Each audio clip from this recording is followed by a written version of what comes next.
alhamdulillah kami berdua dan juga sebenarnya bersama dengan Dr. Tifa, bersama juga dengan Dr. Taufik dan juga dengan Pak Rizal Fadila, ya. Kami tadi di dalam bersama dengan tim TPUA, ya, dan langsung diketuai oleh Pak Egy Sujana dan juga ada Pak Muslim Arbi, Bu Kurnia dan juga beberapa petinggi TPU yang lain. Kami alhamdulillah sudah memaparkan dan sesuai dengan kapasitas itu menyampaikan ke depan paparan dari gelar perkara khusus, ya. Pertama-tama yang perlu saya sampaikan, karena saya tahu itu insya Allah itu pasti akan ada tantangan dari mereka, ya. Maka saya sudah siapkan dulu, jadi supaya membuktikan gak usah banyak pertanyaan. Saya tadi sampaikan, kenapa saya juga bicara soal Undang-Undang Keterbukaan Informasi Publik. Nah, sebelum tentang Undang-Undang Keterbukaan Informasi Publik itu diberikan, saya sampaikan kalau selama ini mungkin teman-teman banyak lihat, saya dulu ikutnya keterlibatan di apa? Ini adalah surat dari Kementerian Komunikasi dan Informatika, masih zaman menterinya Pak Syamsul Muarif. Jadi ini surat di tahun 2003. Saya adalah termasuk diundang secara pribadi, ya, dari Universitas Gadjah Mada. Jadi clear kan, saya Dr. Rismon, Dr. Tifa itu clear banget. Dan yang lainnya adalah para lembaga. Kemudian saya tadi juga sempat, karena ada DPR, saya sampaikan juga. Untuk DPR, saya berkali-kali menjadi ahli di DPR sebelum saya menjadi anggota DPR, ya. Jadi clear banget. Ini undangan untuk khusus pribadi saya selaku ahli multimedia telematika. Dan yang paling menarik tadi membuat para penyidik itu agak ada yang senyum adalah apa? Sebelum undang-undang itu disahkan, saya justru memberikan penjelasan kepada Divisi Humas Mabes Polri waktu itu soal Undang-Undang Keterbukaan Informasi Publik dan Undang-Undang ITE. Nah, jadi saya dan Dr. Rismon tadi didengar betul dan kami itu sesuai dengan kapasitas. Kami karena dibekali dengan insya Allah ilmu pengetahuan, kami kemudian tadi memaparkan apa yang ada, yang tadi mungkin pada saat masuk sudah disampaikan, tapi ini saya jelaskan lagi. Saya menjelaskan tentang analisis teknis ijazah dan skripsi yang 99,9% palsu, ya. Dan saya terbuka sekali, kami terbuka. Paparan ini baik secara hardware maupun secara software tadi kami berikan, dan Pak kepala pimpinan itu suka sekali menerima, langsung dibaca dan langsung dikopi untuk anggota supaya nanti bisa di semuanya, ya. Dan yang jelas kami berangkat dari paparan ketika Fakultas Kehutanan UGM, yaitu Dekan Fakultas Kehutanan Sigit Sunarsa itu memaparkan tentang ijazah fotokopi yang sudah dipaparkan tahun 2022. Salah satu TV waktu itu yang mewawancarai dia, dan ini saya gunakan sebagai alas hukum pertama. Artinya ada fotokopi ijazah yang kemudian bisa kita analisis. Tapi kemudian saya sama dengan Dr. Rismon, karena itu hanya berupa fotokopi dan masih hitam putih, kami belum bergerak sampai ada seorang kader dari Partai Solidaritas Indonesia, si Dian Sandi, itu mengupload. Nah, karena ada ini, sekali lagi saya katakan, justru sebenarnya postingan dari Dian Sandi inilah yang kemudian membuat gaduh, membuat heboh. Karena dengan adanya foto paparan berwarna ini, dan dikatakan asli, Dr. Rismon kemudian nanti akan cerita, kemudian akan meneliti soal cap yang ternyata tertempel oleh pas foto, ya. Dan itu jelas banget, tadi penjelasannya jelas banget, pakai red, green, blue, berapa skalanya clear banget, ya. Jadi ini kemudian kita teliti dengan ELA, Error Level Analysis. Dan meskipun ELA ini sudah kami sampaikan, saya tunjukkan yang namanya ELA itu adalah untuk memeriksa kalau sebuah gambar atau itu sebuah ijazah banyak rekayasanya pasti akan error. Teman-teman lihat, ini ijazah saya tahun 91. Dengan dikoreksi pakai ELA, dengan dites pakai ELA, masih ada huruf-hurufnya masih kelihatan. Bahkan kalau ini full di ELA, teman-teman bisa lihat masih ada bekas-bekas jejaknya. Tuh, masih ada. Artinya ini asli. Itu legislasinya juga masih ada, ya, legalitasnya masih ada. Pas foto saya juga masih kelihatan, logo UGM masih kelihatan. Nah, pasti pada bertanya, gimana dengan ijazahnya Joko Widodo kalau di ELA? Ini hasilnya. Nah, sorry, separuh dulu biar nggak langsung lihat kacau. Nah, lihat, ini ijazahnya yang disebut-sebut Joko Widodo. Runyam. Begitu di ELA hancur dia. Artinya ijazah ini sudah direkayasa pada bagian logo, pada bagian foto. Bahkan ketika kita ELA secara full, kelihatan sekali. Tuh, hancur. Sekali lagi semua presentasi ini tadi saya paparkan dan tanpa terputus. Dan pimpinan rapat senang sekali dengan rapat karena ini benar-benar sangat signifikan dan definitif. Kedua, soal foto. Foto saya sampaikan bahwa Kalau foto itu asli, ini foto di ijazah saya tadi dengan foto saya sekarang. Ada software yang namanya face comparison, itu akan mengatakan match. Mau kita tahun berapapun, tua sekalipun, software ini ngerti, dia punya algoritma yang bisa mengerti, itu match. Kemudian kalau foto di ijazah Jokowi ditampilkan dengan fotonya Jokowi sekarang, apa hasilnya? Ini, not match, tidak cocok. Foto di ijazah Jokowi tidak cocok dengan wajah Jokowi, clear ya. Terus kemudian cocoknya dengan siapa? Nah, saya memeriksa banyak foto. Akhirnya masuklah foto seseorang namanya Dumatno Budi Utomo. Apakah foto Dumatno ini kemudian ada yang cerita, oh tahun 85 Dumatno itu baru 8 tahun. Ya bukan tahun 85, ini dipalsukan. Tahun berapa dipalsukan? Nah itu nanti akan terjawab. Apakah tahun 2012, apakah tahun 2017, itu nanti akan terjawab. Dan kalau diperlukan itu bisa kita paparkan juga. Nah yang jelas apa? Kemudian kita periksa sekarang, ini yang paling penting. Soal identik atau tidak identik. Ijazahnya Joko Widodo 11.20, saya tadi langsung tembak kepada Pak Dirtipidum, Pak Juandani. Karena Bapak menampilkan ini, yang saya tampilkan ini. Bukan lagi punyanya PSI. Karena ini yang ditampilkan di Barreskrim. Karena ini yang dianggap resmi. Meskipun ini fotokopi, ini lipatan. Teman-teman lihat, 1120. Saya menggunakan 3 ijazah pembanding. Dan saya transparan, terbuka. Tidak ditutup-tutupi ijazahnya yang mana. Itu tadi saya tantang, saya challenge. Jadi kalau Barreskrim, Pak Juandani senyum tadi. Tolong tampilkan nomor ijazahnya. Ini nomor ijazahnya. 11.15 milik Fronojiwo. Saya berani tampilkan ijazahnya untuk pembanding. Jadi kalau Pak Fronojiwo tadi bahkan dikatakan, berani nggak kalau nanti Pak Fronojiwo dihadirkan? Sangat berani. Ya, 11.15 Fronojiwo, kecuali yang ini. Nah, tadi ketika yang ini nggak mau ditampilkan nggak mungkin karena beliau sudah meninggal. Ya, ini Pak Hari Mulyono almarhum 11.16. Ya, ini perhatikan ijazahnya. Kemudian juga Mbak Sri Murtiningsih 11.17. Apa yang penting bagi 3 ijazah ini? Teman-teman semua, sebentar saya buka dulu 11.17 ya. Nah, 11.17 saya buka. Ini jelas betul. Meskipun ini fotonya nggak kelihatan, nggak apa-apa. Tapi yang penting adalah nomor ijazahnya dan karakter ijazahnya. Sekarang komparasinya. Nah, ini yang paling penting. Teman-teman semua, lihat pada gambar ini. Di sini kelihatan betul. Ini ijazah milik Joko Widodo yang di atas, ijazah Hari Mulyono, Fronojiwo, dan Sri Murtiningsih. Apa yang bisa teman-teman lihat? Perhatikan saja di sini. Ini udah huruf A. Ini ada logo. Ijazah nomor 11.17 Sri Murtiningsih, huruf A-nya masuk. Ijazah milik 11.15 Fronojiwo, huruf A-nya juga masuk. Saya yang kepotong, ijazahnya milik Hari Mulyono, huruf A-nya juga masuk. Ijazah milik Joko Widodo 11.20, huruf A-nya dalam bahasa Jawa mencotot. Mencotot itu artinya keluar. Jadi tidak identik. Catat saja, ijazahnya Joko Widodo mencotot, ya. Mencotot itu keluar.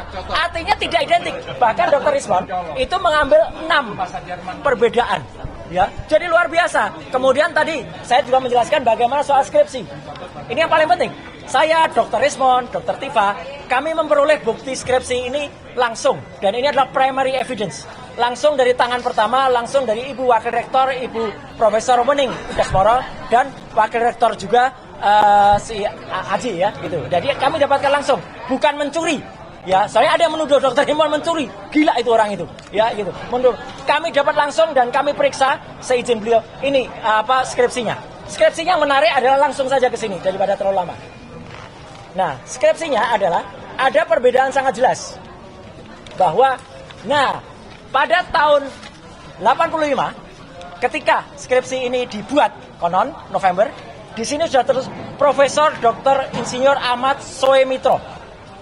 Padahal Profesor Ahmad Sumitro, harusnya pakai U, baru mengucapkan pidato pengukuhan guru besar pada bulan Maret tahun 1886. Jadi 5 bulan setelah ini. Jadi kan nggak mungkin dia menuliskan ini. Yang benar yang ada di sini, memang ini skripsi asli. Lihat kertasnya, warnanya. Ini warnanya bulek, udah tua. Ini warnanya baru kertas ini. Jadi ini ada kertas baru atas nama Joko Widodo yang dimasukkan ke dalam skripsi milik orang lain ini. Di sini benar, Dr. Insinyur Ahmad Sumitro belum profesor. Tadi sempat juga dijawab, itu Profesor Ahmad Sumitro sudah tahun 85 sudah mantap. Nggak ada orang berani pakai gelar sebelum pidato pengukuhan. Ya, itu orang-orang kalau di luar kampus tuh sering aneh-aneh kayak gitu. Pendapatnya. Satu lagi yang penting, lembar pengujiannya tidak ada. Kalau lembar pengujiannya nggak ada, berarti skripsi itu nggak pernah diuji. Skripsi itu nggak pernah lulus. Maka kesimpulannya, hasil uji ELA atau Error Level Analysis menghasilkan ijazah Jokowi menunjukkan error pada bagian logo dan pas foto. Artinya pas fotonya diganti, logonya diganti, dan lain sebagainya. Hasil face comparison menghasilkan pas foto di ijazah Jokowi not match, tidak cocok dengan foto yang Jokowi sekarang. Bahkan hasil face comparison menghasilkan pas foto di ijazah Jokowi itu cocok dengan foto orang lain. Clear ya? Nah, kemudian ijazah pembanding 1115 miliknya Pronojiwo, 1116 miliknya almarhum Hari Mulyono, 1117 miliknya Sri Murti Ningsih, itu identik. 3 itu identik. Tapi yang 3 identik ini tidak identik dengan ijazah 1120 milik Joko Widodo. Jadi ijazah Joko Widodo tidak identik. Clear, dan ijazah pembandingnya jelas. Palsu. Kemudian palsu atau nama Dr. Insinyur Ahmad Sumitro di ucapan terima kasih itu sudah bergelar profesor. Padahal dia belum profesor pada November 85 karena pidato pengangkatannya Maret. Nah, jadi itu yang penting. Beliau dikukuhkan menjadi guru besar. Dan terakhir, tidak ada lembar pengujian yang sangat penting di skripsi itu. Tidak ada lembar pengujian. Klausul yang paling bawah ini yang paling penting. Kalau cacat, skripsinya cacat, maka itu tidak akan lulus. Dan kalau orang yang nggak lulus, nggak akan punya ijazah. Dan sekaligus kami berdua tadi tersenyum di dalam, karena kami sempat singgung-singgung soal keahlian kami.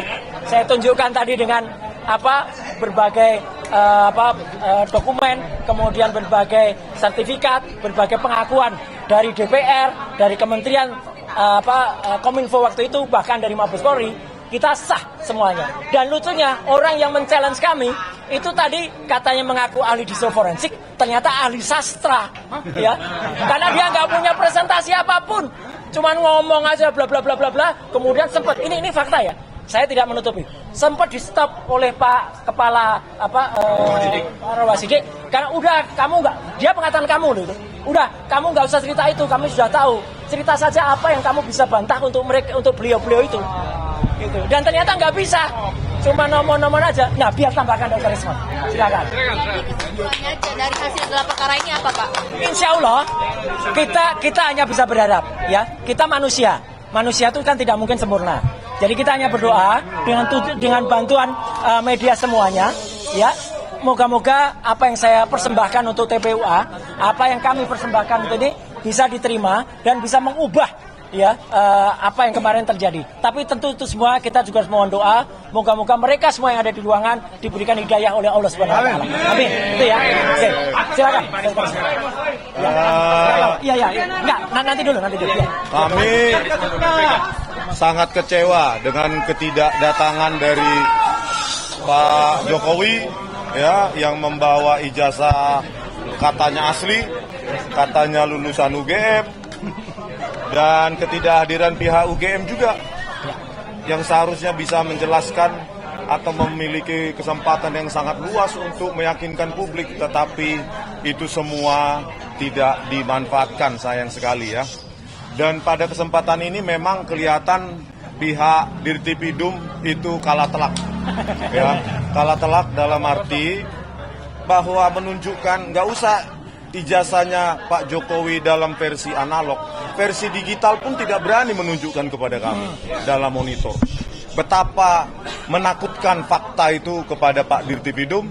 Dan tadi ya kami telanjangilah habis-habisan, ya, laboratorium forensik Bareskrim terpaksa kami telanjangi, bukan karena kami benci, tetapi kami menginginkan forensik yang bermartabat, independen, tidak diatur, tidak dimanipulasi.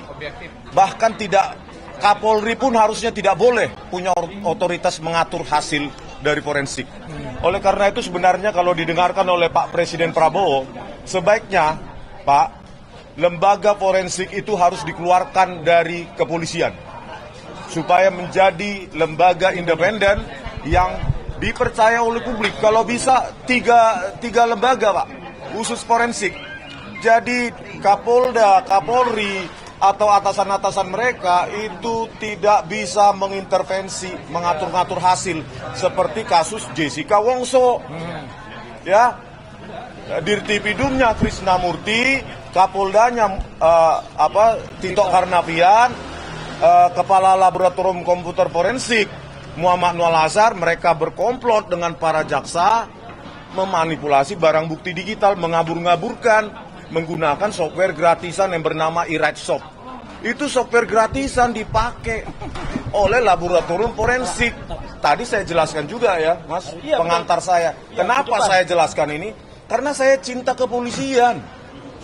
Supaya forensik ini benar-benar untuk kita semua, untuk rakyat. Dan nggak berani dipotong tadi oleh polisi. Iya, dan seperti ini, Tito Karnavian ingin jadi Kapolri, dimanipulasi oleh Muhammad Nur Lazar lewat software gratisan iRightShop untuk mengabur-ngaburkan dan menganimasi. Itulah contoh nyata. Ya, belum lagi KM50, belum lagi Verdi Sambo. Ya, dibilang video DVR itu tersambar petir, padahal mereka yang merekayasa, merusak. Jadi ini, makanya kita telanjangi benar-benar Dirtipidum ini dan timnya, bukan karena kami benci, tapi karena kami cinta kepolisian. Ya, kami sangat cinta kepolisian karena apa? Karena kita yang bayar mereka. Pajak kita kan? Kami jelaskan tadi bagaimana menganalisa lintasan stempel, kok nggak ada. Ya, kok nggak ada itu kanal rednya, padahal harusnya stempel pas foto dulu baru stempel. Tetapi kita analisa nggak ada sebaran kanal rednya. Ya, babak belur satu. Yang kedua, babak belur juga. Ada deep fake forgery, babak belur juga. Ya, masalah skripsi juga babak belur. Yang mengatakan, yang disimpulkan secara prematur, lembar pengesahan skripsi Joko Widodo hanya diraba, dirasakan ada cekungan, disimpulkan hanya hand press dan letter press, dan nggak bisa dijawab hari ini. Jadi kapan kesimpulannya disampaikannya, Bang? Kesimpulannya pasti kalah telak gitu. Ya, apapun hasilnya, karena memang tadi sempat Dirtipidum melirik saya ke belakang waktu saya merepresentasikan, seolah-olah memohon ampun bang. Seolah-olah ya? Iya, seolah-olah ampun bang, cukup lah bang, jangan kulitin terus bang, ampun bang. Jadi Biro Wasidik menyampaikan kapan menyampaikan kesimpulan dari gelar perkara? Ya, kapanpun itu, saya kira Karwasidik harus fair. Ya, banyak sekali celah-celah yang mengatakan bahwa kesimpulan dari forensik Baris Krim Polri yang diumumkan oleh Dirtipidum itu sangat-sangat prematur. Kalau berani, periksa Pak Iman Raharjo. Bagaimana kiosnya itu yang menjadi calo dokumen palsu di Pasar Pramuka Pojok, kaitannya atau korelasinya dengan lompatan kuantum karirnya menjadi komisaris dan wakil menteri desa, kalau tidak ada hubungan jasanya dengan Joko Widodo. Panggil semua dong, periksa semua, karena ini sudah pasti palsu. Kalau nggak palsu, pasti dibawa tadi, ditampilkan digital aja nggak berani. Bang, tadi ini berarti udah selesai ya gelar perkara? Sudah selesai. Selesai. Yakinlah itu palsu, karena bayangkan hanya menampilkan versi digital aja nggak berani. Versi digital, takut. Kami analisa dalam cuma pakai mata aja takut. Satu lagi, sebelum Pak Rizal Fadila, ada satu hal yang sangat konyol tadi disampaikan oleh kuasa hukum mereka. Jadi menurut mereka, ijazah itu bisa dianggap asli kalau UGM sudah menyatakan asli. KPU sudah mengatakan asli. Padahal UGM itu hanya melegalisasi, jadi bukan menyatakan asli. Dan mereka mengatakan, mereka menggunakan analogi yang sangat konyol. Jadi kalau misalnya pemeriksaan jenazah, ya jenazah sudah cukup pakai visum, otopsi selesai. Kan nggak perlu ijazah jenazahnya dihadirkan. Nah itu konyol. Jenazahnya perlu dihadirkan. Contoh kasus Joshua, ya kan? Otopsi bisa salah, visum bisa salah. Maka ini jangankan jenazah, ijazahnya harusnya dihadirkan dan akan terbukti kalau ijazah dihadirkan itu terbukti akan palsu. Pak Rizal.